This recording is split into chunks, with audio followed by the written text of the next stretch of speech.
Bonjour tout le monde, mon nom est Hugo Labrec, j'espère que vous allez bien. Je vous souhaite la bienvenue au podcast Outside the Box Culture financière, où est-ce qu'on va parler d'investissement boursier, d'investissement immobilier, de mindset et de stratégie financière. Ça commence maintenant.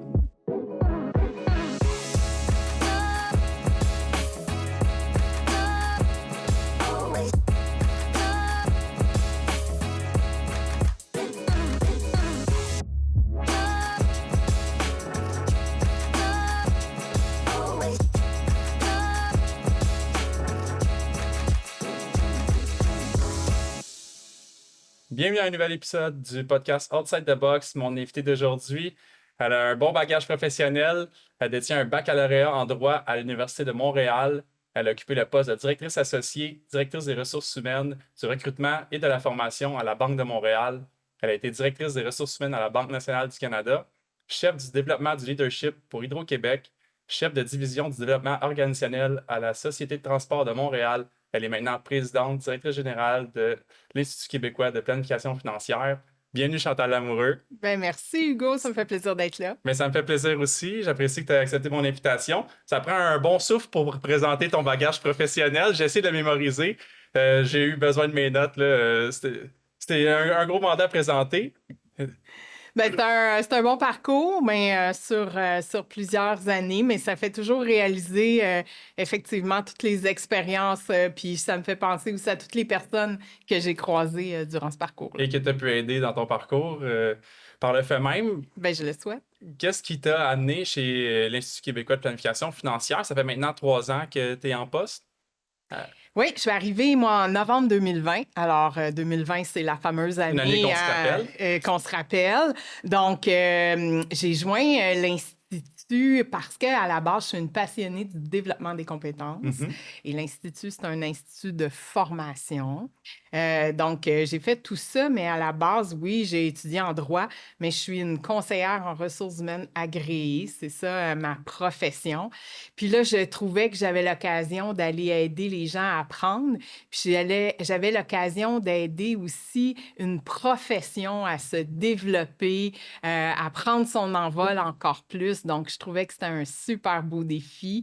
Puis de joindre la communauté des planificateurs financiers, ça m'intéressait aussi. Donc, c'est ça qui m'a amené à l'EQPF. Je peux comprendre, puis comme on en parlait un petit peu avant à ton arrivée, avant qu'on enregistre, c'est une profession qui mérite à être connue, puis on n'en parle pas suffisamment, tout autant pour les consommateurs que pour la relève.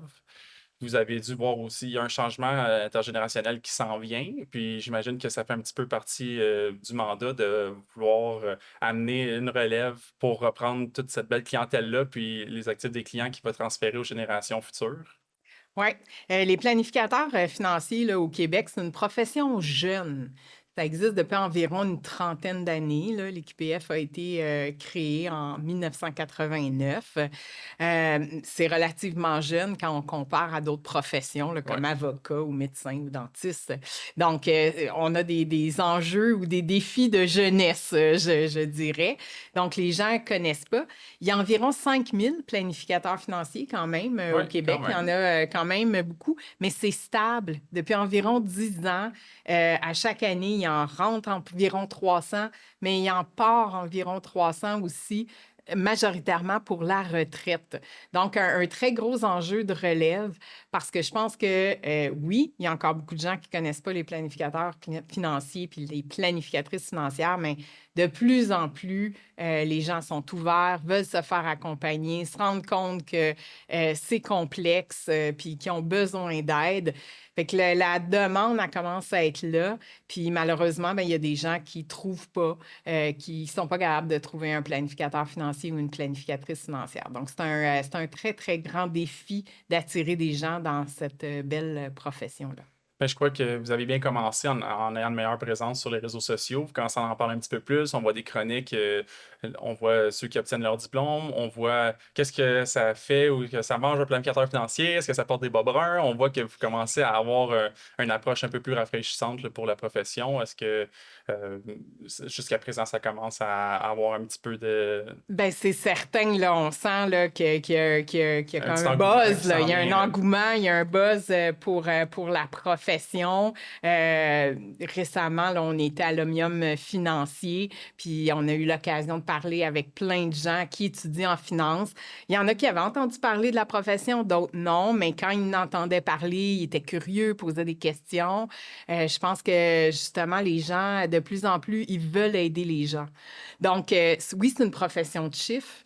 C'est intéressant, mais c'est une profession d'accompagnement. Très relationnel, oui. C'est très relationnel, c'est très à propos des personnes, puis ça interpelle beaucoup. Aider les gens à réaliser leurs rêves, c'est vraiment c'est intéressant, Ouais, ça, là. C'est ouais. le fun dans la vie. Quand tu dis qu'est-ce que je fais, j'aide les gens à atteindre leurs objectifs. Donc, ça, c'est stimulant. Puis je pense que ça interpelle beaucoup de nouveaux étudiants. Donc, ça attire. On fait des partenariats aussi, comme par exemple avec Academos, pour être sur leur plateforme, pour parler aux 15-35 ans. On adresse des messages, on a des ambassadeurs.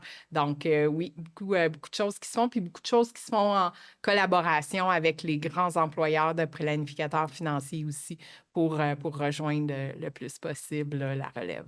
Ben, je crois que c'est un bon mandat, puis c'est le bon temps de le faire parce que on en parlait dans le dernier épisode. Dans les 5 à 10 prochaines années, il y a ce gros changement-là qui se prépare, puis de le planifier d'avance, c'est évidemment une des clés du succès là, pour atteindre cet objectif. Ouais. Puis, qu'est-ce que tu dirais?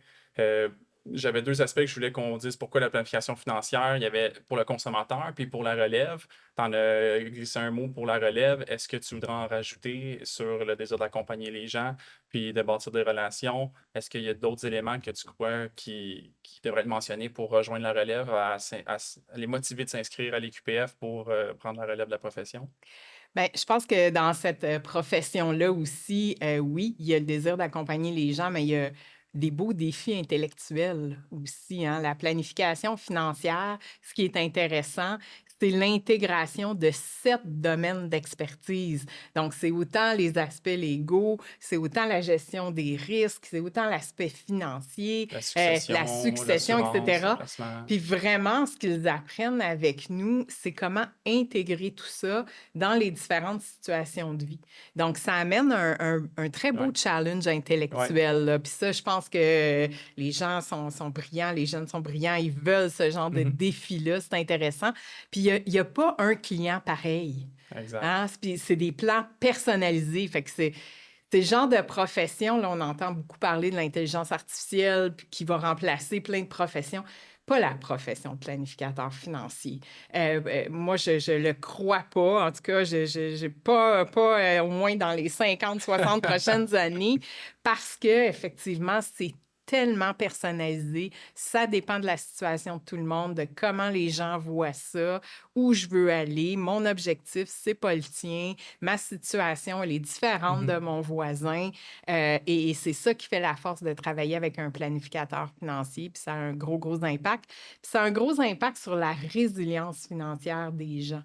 On vient de faire une étude extrêmement intéressante avec l'Institut pour la résilience financière qui démontre que les personnes qui travaillent avec des planificateurs financiers ont une plus grande résilience financière, ont moins de stress financier, etc.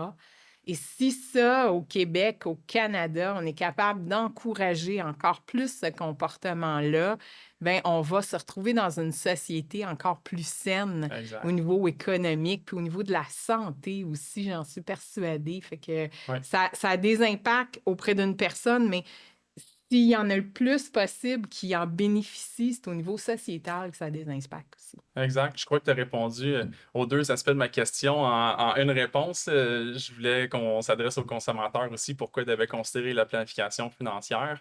Tu en as touché un bon morceau déjà juste là avec la santé, avec l'abondance ou la meilleure situation, Ouais.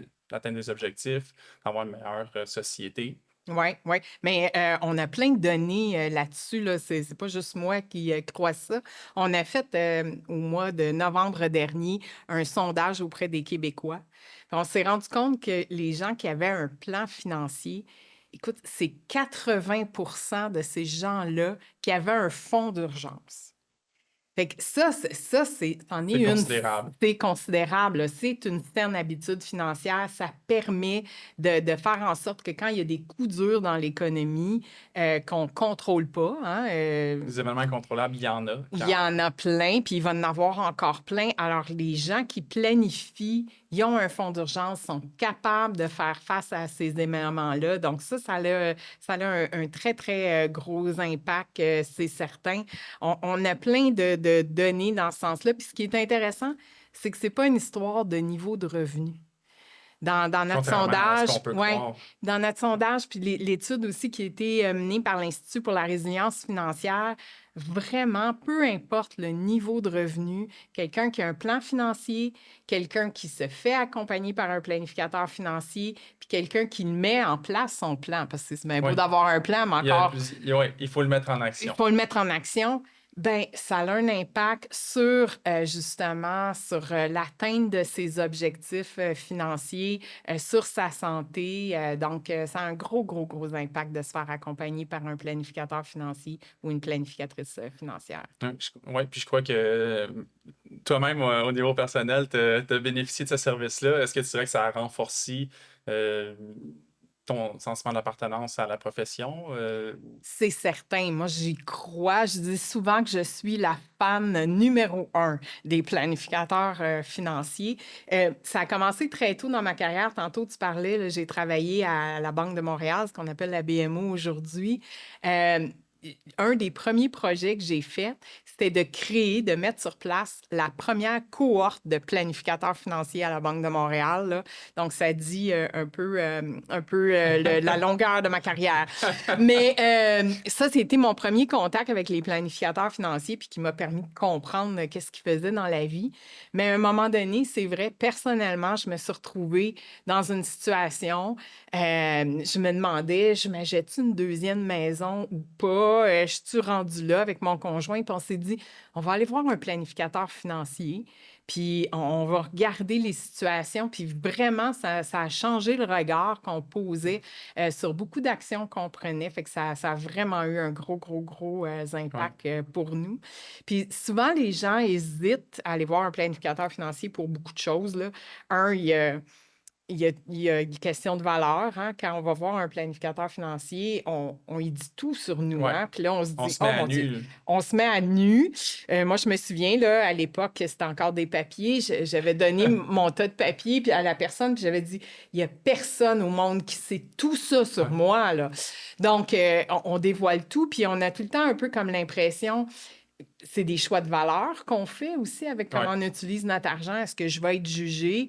Mais les planificateurs financiers ne sont pas là pour juger, ils sont là pour t'aider. Aider, exact. Donc, ils vont prendre comment tu vois ça, puis tes valeurs, puis ils vont travailler avec ça, comme par exemple ta tolérance au risque. Ils ne voudront pas faire de toi quelqu'un qui a un super gros appétit au risque si tu n'en as pas. Exact. Ils vont tenter de te l'expliquer. Mais Exact. après ça, c'est ta décision, c'est ça, se faire accompagner. Fait que ça, c'est une barrière, des fois, de travailler avec un planificateur financier. L'autre barrière, des fois, c'est les coûts. Les gens vont dire, ah, ben je ne paierai pas des honoraires pour ça.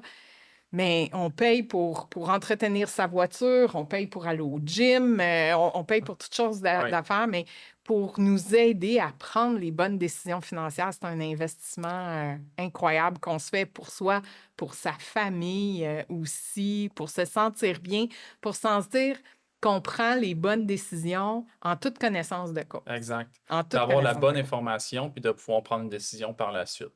C'est l'approche que j'aime prendre avec les gens quand je travaille avec mes clients, c'est de leur montrer c'est quoi les scénarios possibles, de leur donner ma recommandation, mais par la suite, la décision, elle leur appartient à eux.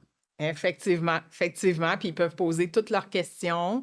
Puis très souvent, c'est que les gens ils peuvent arriver avec une solution, mais le planificateur financier, il peut en voir d'autres que les gens n'ont pas vues, qui ont peut-être moins d'incidence fiscale Mhm. ou c'est moins de risques, ou etc. Fait que c'est ça qui est intéressant. Oui, puis je vais les rementionner, dans le fond, cet aspect que constitue la planification financière. Il y a les finances, la fiscalité, les aspects légaux, la retraite, la succession, les placements et les assurances. Donc, à moins que quelqu'un maîtrise ces 7 aspects-là, ça peut valoir la peine de faire affaire avec un planificateur financier.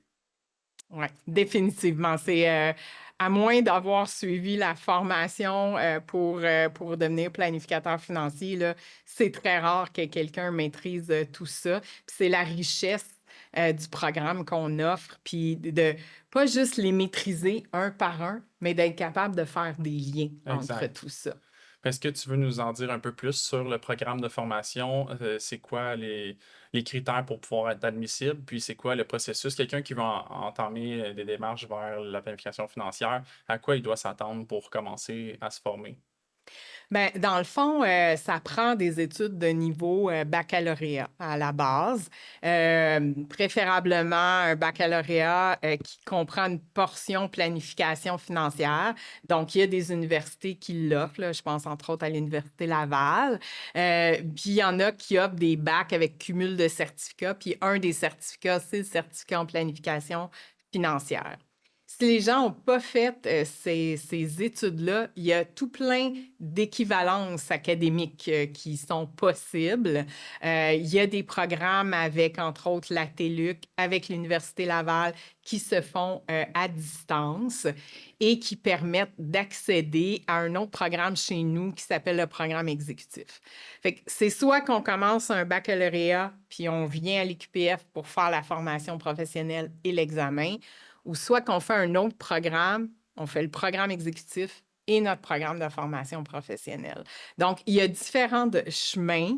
On a sur notre site, là, si vous faites une recherche comment devenir planificateur financier, vous allez nous trouver. Et il y a comme un petit questionnaire, 5-6 questions qui permettent de voir c'est quoi le bon plan de match pour arriver à ça. Mais moi, ce que je dis, c'est peu importe d'où tu viens, ton background, etc., il y a un chemin. Peut-être qu'il va y avoir plus ou moins d'étapes, Exact. mais il y a un chemin qui peut mener à la profession de planificateur financier. Puis un coup qu'on est au ce qu'on appelle le cours de formation professionnelle, c'est là qu'on apprend l'intégration. Donc ça, c'est une formation qui dure environ 4 mois, qui est à temps partiel, qui se fait à distance. On est totalement à distance maintenant. Même l'examen est à distance. Est-ce que c'est récent que vous soyez à distance? Bien, c'est arrivé, c'est effectivement arrivé depuis 2020. Faut pas se le cacher, ça a forcé bien des choses, puis ça a permis de voir que c'était possible de le faire, puis ça fonctionne. Puis même l'examen, on s'est interrogé à un moment donné, on leur fait ça en présentiel, mais maintenant avec les outils, nous, on travaille avec une firme québécoise que j'adore qui s'appelle Nexam, qui ont une plateforme d'examen avec la surveillance à l'aide de l'intelligence artificielle. Puis moi, je me dis, passer un examen comme ça, là, c'est déjà assez stressant. C'est costaud. Si tu peux le passer dans un environnement que tu es bien, Ouais. tu n'as pas besoin d'aller dans une grande salle puis de dire, oh, je vais-tu trouver le local, puis ça va être où, puis Ouais. etc.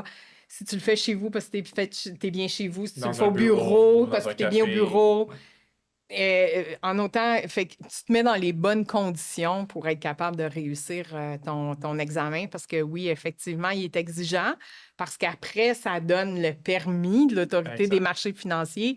Puis là, ben tu vas travailler avec des gens qui vont te confier tout leur gros paquet d'informations, là. Donc, effectivement, c'est pour ça que c'est exigeant à ce point-là. Moi, je fais souvent le parallèle, je dis souvent aux gens pour expliquer qui on est, l'Institut de planification financière, je dis, on est l'équivalent de l'école du barreau. Hein, les avocats, on va à l'université, puis après, il faut faire l'école du barreau, puis l'examen du barreau, mais c'est un peu la même chose là, pour les planificateurs financiers, les planificatrices financières. Ouais, je pense que c'est une bonne analogie. C'est vrai que ça se ressemble, étant donné que ça touche beaucoup d'aspects de fiscalité aussi. Oui. Je crois que c'est bien de le dire. Puis, il y a, il y a ce running gag-là un peu qui court dans le domaine des services financiers où est-ce que les gens qui ne sont pas certifiés de l'UQPF ne peuvent pas employer les mots planification financière.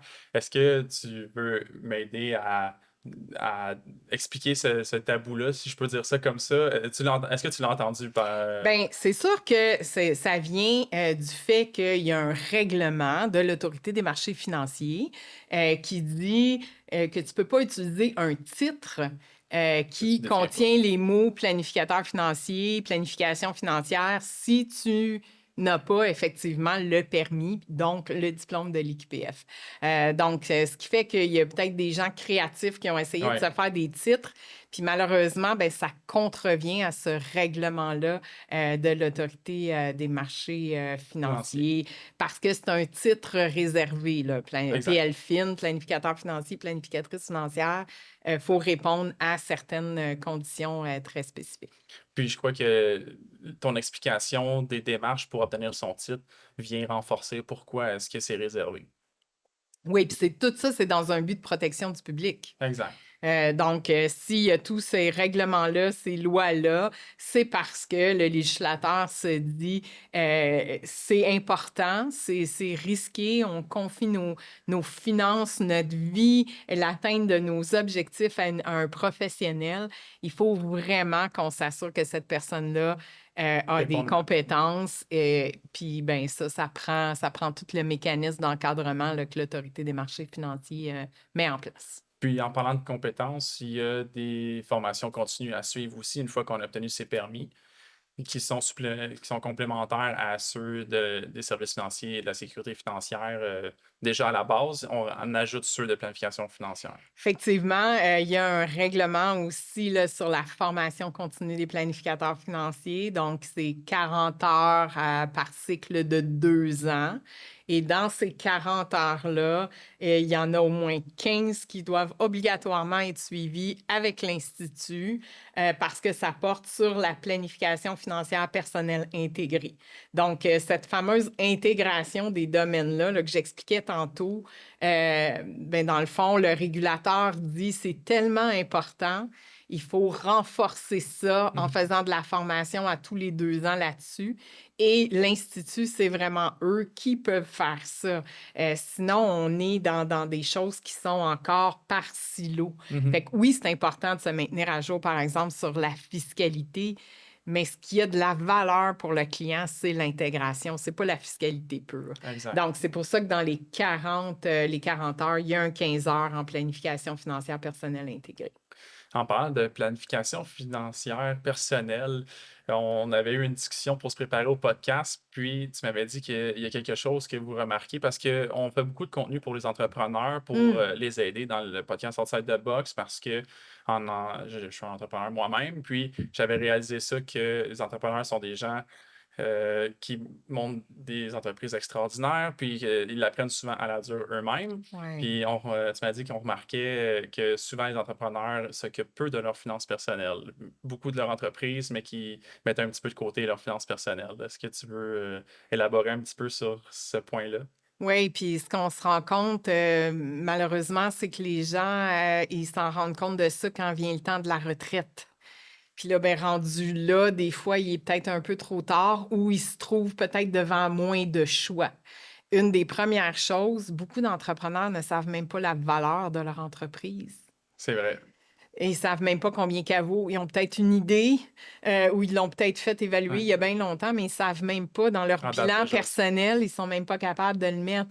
Donc, ça, c'est important parce que si tu penses qu'elle vaut 5 millions puis que ça va être ça ton montant pour ta retraite, puis finalement, je dis n'importe quoi, elle vaut 1 million, bien, ça dépend du style de retraite que tu veux aussi. Ça peut avoir un gros impact sur les choix que tu vas faire. Comme les gens qui se disent « Ah, moi, je me paye juste en dividendes, ça me permet de sauver de l'impôt. » Bien, ça a d'autres conséquences. Peut-être que c'est correct, mais de le savoir, encore une fois, de prendre la décision en toute connaissance de cause, en sachant les impacts. Fait que ça, malheureusement, on le voit un peu trop souvent. Puis on s'est associé, nous, au courant des dernières années avec la chaire de recherche de l'Université Laval en planification financière. On a travaillé avec eux dans le cadre d'un sommet sur la planification financière pour sortir un guide de référence pour tous les professionnels qui travaillent avec les entrepreneurs pour préparer le transfert d'entreprise. Ouais. Il y a beaucoup de ressources pour les repreneurs et c'est parfait, là, il en faut. Mais on trouvait que les cédants, eux autres, là, il y en avait un peu moins et ils sont souvent laissés à eux-mêmes. Puis un projet de transfert d'entreprise, puis ça c'est un projet. Là. Ouais. Souvent, ils vont penser à la transaction pour deal. Mais oui, il y a ça, mais il y a tellement plus que ça. Ben, l'entrepreneur, il le voit pas, puis il peut être bien accompagné. Puis son planificateur financier, sa planificatrice financière peut jouer le rôle un peu de chef d'orchestre. Puis comme on les forme à vraiment intégrer tout ça, ben, ils sont en mesure de dire, oui, on a besoin du comptable, là, on a besoin du fiscaliste, là, on va aller chercher l'avocat pour telle chose, on aurait besoin de parler au notaire pour l'aspect successoral. Donc, vraiment de regarder l'ensemble de l'œuvre, mais tout le temps du point de vue de la situation financière de l'entrepreneur. Personnel. Effectivement, effectivement. Il n'y a rien de pire, par exemple, qu'un entrepreneur qui a mis son chalet dans son entreprise, puis là, il pense qu'il lègue à ses enfants, puis il meurt, puis, puis finalement, tu ne peux pas léguer ce qui ne t'appartient pas. Exact. Hein? Puis là, finalement, les enfants ne l'auront pas le chalet. C'est plate là, de se retrouver dans des situations comme ça. Oui, je suis d'accord. Puis je pense que j'ai envie de continuer. Normalement, on ferait une deuxième partie, mais tu m'as un peu motivé à continuer, en fait, sur le sujet de l'éducation. C'est les entrepreneurs sont bons dans ce qu'ils font, Oui. mais n'ont pas nécessairement le temps ou ils n'ont pas accès à de l'information valide, si je peux dire ça comme ça. Vous avez fait aussi des études sur où est-ce que les gens s'éduquent financièrement. Est-ce que tu veux en parler un peu de la source d'information que les gens utilisent le plus? Ben, selon le même sondage là, que je te parlais tantôt qu'on a fait l'automne dernier, vraiment, la première source d'information des gens, c'est leur famille puis leurs amis. 33 la famille, 22 les amis. Fait que c'est vraiment à proximité de soi. Bon, si ton beau-frère est planificateur financier, tant C'est mieux pour différent, toi. ouais. Mais c'est plutôt rare. Donc, effectivement, oui, je peux comprendre là, que c'est pas évident de parler d'argent, puis parler avec des gens qui sont près de toi, puis en qui on a confiance, ça peut peut-être aller de soi, mais ça veut pas dire non plus que parce que la personne a pris telle décision, que c'est la bonne décision pour soi. Encore une fois, là, tantôt, je parlais de personnaliser. Ce qui est bon pour un n'est pas nécessairement bon pour l'autre personne, pour toutes sortes de bonnes raisons. Donc, c'est ça. Les gens vont surtout vers les gens près d'eux, leur famille, leurs amis. Souvent, on dit, ils vont de plus en plus sur TikTok, puis les influenceurs, puis tout ça. Mais selon notre sondage, c'est seulement 8 des répondants qui nous ont dit que c'était les influenceurs, les réseaux sociaux. Fait que 8 peut-être qu'on pourrait dire c'est trop, là, mais il y a des gens qui font des très bonnes choses, comme Hugo, là, fait des très bonnes choses sur les réseaux, mais il se retrouve aussi toutes sortes de choses comme dans n'importe quel domaine, puis dans le milieu financier, malheureusement, aussi. Donc, effectivement, je pense qu'il faut promouvoir de prendre des informations au bon endroit, puis se faire accompagner personnellement pour sa situation, puis de ne pas hésiter. Je pense qu'on a un travail à faire pour enlever le tabou alentour de l'argent. Oui, définitivement. Ça reste un des très, très grands tabous dans notre société. Je dis souvent, dans un souper entre amis, le samedi soir, après une coupe de bouteille, on va peut-être se confier des choses extrêmement intimes, mais on ne se dira pas combien qu'on a d'argent dans notre REER ou on ne se dira pas j'ai perdu combien d'argent sur telle transaction. Non, on ne se dira pas ces choses-là. Là. Vraiment, vraiment, vraiment pas. Donc, ça reste encore très, très, très tabou. Je pense qu'on est rendu là, peut-être, comme société. Il y a 5-10 ans, on ne parlait pas de santé mentale. Maintenant, on en parle. Maintenant, on en parle. Il y a une journée dédiée à la santé mentale aussi. Ben, peut-être qu'on va avoir une journée dédiée à la santé financière puis qu'on va se mettre à parler de finances un petit peu plus ouvertement puis démystifier tout le tableau qui entoure de ça. Là. Je suis d'accord avec toi. On n'a pas déjà le mois de la littératie financière? On a le mois de la littératie financière. Effectivement, c'est au mois de novembre. Il y a beaucoup d'activités qui se font à ce moment-là. C'est un peu aussi la problématique qu'on a, je pense. Il y a beaucoup d'acteurs qui veulent tout bien faire. Tout le monde veut bien faire là-dedans. Mais je pense qu'entre autres au Québec, il faudrait s'aligner à un moment donné. Là.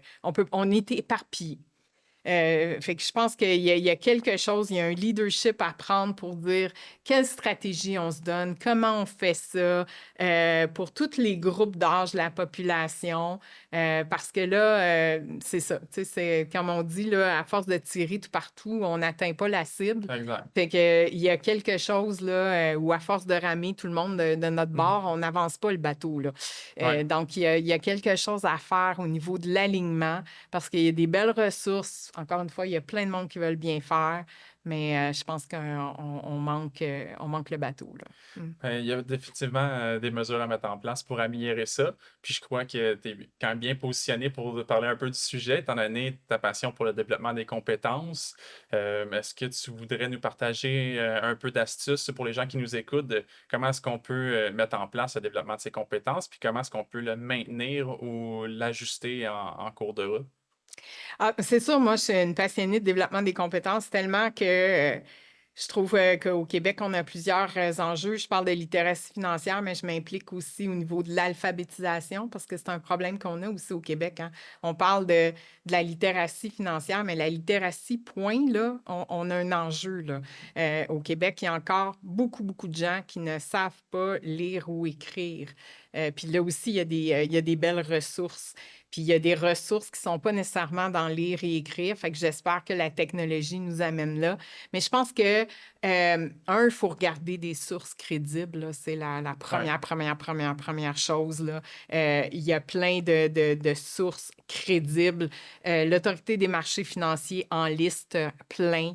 C'est sûr que l'Institut québécois de planification financière, on a une infolette, on a un blog. Il y a plein de ressources sur les médias sociaux. On publie aussi beaucoup de choses pour renseigner les gens, des choses courtes aussi.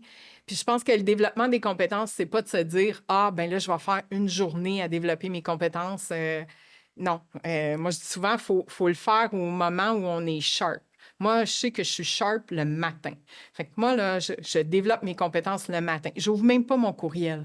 La C'est première bon, chose ça. que je fais, c'est de dire, je lis une chose, j'écoute quelque chose qui va m'apprendre quelque chose, puis après ça, je vais partir ma journée. Mais il faut trouver, moi je suis comme ça le matin, là, mais il faut trouver le bon moment, mais d'en faire souvent, Ouais. que d'en faire juste une fois. C'est comme ça dans tous les aspects de notre vie. Ouais. Il ne faut pas s'entraîner juste 2 semaines par année. Il Exact. faut s'entraîner à tous Pas les juste jours. après Noël, hein? Pas juste après Noël. Fait que, effectivement, faut inclure ça dans notre routine. Puis pas le faire pour ramasser des UFC, là, des unités de formation continue. Je sais qu'il y a beaucoup de gens que c'est ça, puis là, ils me disent « Ah là, il me manque 5 UFC. » C'est pas ça, c'est de regarder pourquoi on fait les choses. On fait les choses pour mieux servir nos clients, Ouais. pour rester à l'affût. Notre monde dans lequel on vit va tellement vite, il y a tellement de choses qui se développent, mais il y a tellement de belles choses qui sont disponibles facilement. Ouais. Fait que je pense qu'il faut tout le temps être curieux puis se réserver des moments souvent. Ouais, je suis d'accord de rester curieux puis de le faire quand on est sharp. C'est vraiment bien. Et Mhm. puis, on a accès, du moins nous, dans la profession, on a accès à plusieurs outils ou plusieurs vidéos de formation. Moi, j'aime ça les faire le vendredi soir. Là. Demandez-moi pourquoi. Mais j'aime ça faire un petit UFC sans cesse comme ça. Mais ça me permet, comme tu disais, de justement rester sharp pour quand je rencontre mes clients, de me rappeler des idées de concept, de me mettre à jour aussi parce que, je vais prendre un exemple banal, mais les rentes, les intérêts étaient différents avant. Donc, c'était pas le même enjeu qu'aujourd'hui. Donc, de se garder à jour comme ça, définitivement, ça donne la motivation aussi d'aller contacter ses clients pour partager les notions. Je pense que c'est vraiment bien de le garder dans son rythme de vie, dans son mode de vie, de continuer à se développer régulièrement. Oui, l'apprentissage tout au long de la vie, là, c'est ça qui nous garde jeunes, c'est ça qui nous garde le cerveau en santé, qui amène que nos journées sont intéressantes. Exact, je suis bien d'accord. Si les gens ont envie d'entrer en contact avec toi, communiquer avec les QPF ou avec toi directement, où est-ce qu'ils peuvent te rejoindre? Ben moi, je suis facilement rejoignable sur LinkedIn. Là. Je pense que c'est pas mal ma plateforme préférée. Je pense que tu m'as contacté Je t'ai comme contacté ça. également, oui. Puis je réponds. C'est la preuve. Je suis ici aujourd'hui Ouais. avec toi. Fait que c'est une façon facile. Sur l'Institut, c'est sûr, Vous allez nous trouver facilement. On est sur LinkedIn, on est sur Instagram, on est sur Facebook, on est sur Twitter. Donc, oui, on peut nous trouver facilement sur plusieurs plateformes. C'est super. Puis avant qu'on termine, est-ce qu'il y a un mot de la fin que tu aimerais ajouter ou une notion que tu aimerais partager? Je pense que si vous écoutez ce podcast-là, c'est parce que l'aspect financier de votre vie ou de votre santé financière vous intéresse.